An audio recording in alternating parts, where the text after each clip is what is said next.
অনেক দিন আগের কথা। একটি বনে এক বাঘ আর একটি শিয়াল বাস করত। তারা দুজনেই খুব ভালো বন্ধু ছিল এবং তারা নিজেদেরকে খুব বুদ্ধিমান ভাবত। তাই জঙ্গলে সমস্ত পশুদেরকে ভয় দেখিয়ে বাঘ ও শিয়াল নিজেদের কাজ করিয়ে নিত। এইভাবে বেশ কিছুদিন কেটে যায়।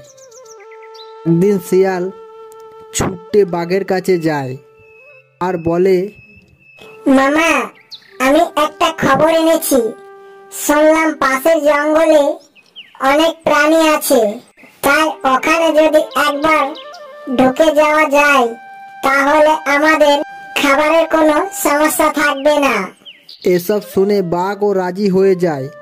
এরপর তারা পাশের জঙ্গলের দিকে যাওয়ার জন্য বেরিয়ে পড়ে। কিছু দূর হাঁটার পর বাঘের খুব খিদে পায়।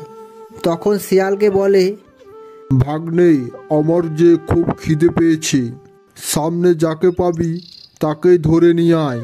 তখন শিয়াল দেখতে পেল গাছের ওপর একটি পাখি বসে আছে। আর শিয়াল বলে, এই টুনি, তোকে আমার মামা খাবে, কারণ মামার খুব খিদে পেয়েছে। এ কথা শুনে টুনি বলে, আমাকে তো এমনি এমনি খাওয়া যাবে না। এমনিতে আমি শুনেছি তুমি ও তোমার মামা খুব বুদ্ধিমান। তাহলে একটা বুদ্ধির শর্ত দেওয়া যাক।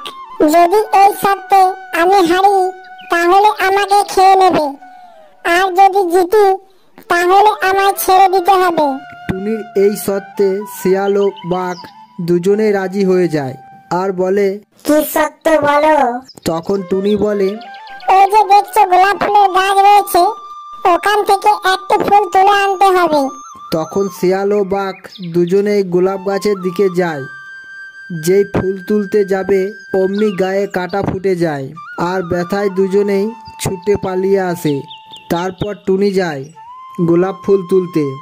ওই ছোট্ট ঠোঁট দিয়ে একটি গোলাপ ফুল তুলে আনে আর বলে, এই শর্তে আমি জিতে গেছি, তাই আমাকে যে আর খেতে পারবে না।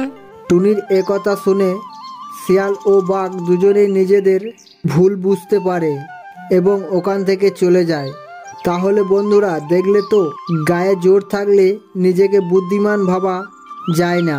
বুদ্ধি জিনিস এমনই যা ছোট্ট প্রাণীকে অনেক বড় বিপদ থেকে বাঁচিয়ে দেয়।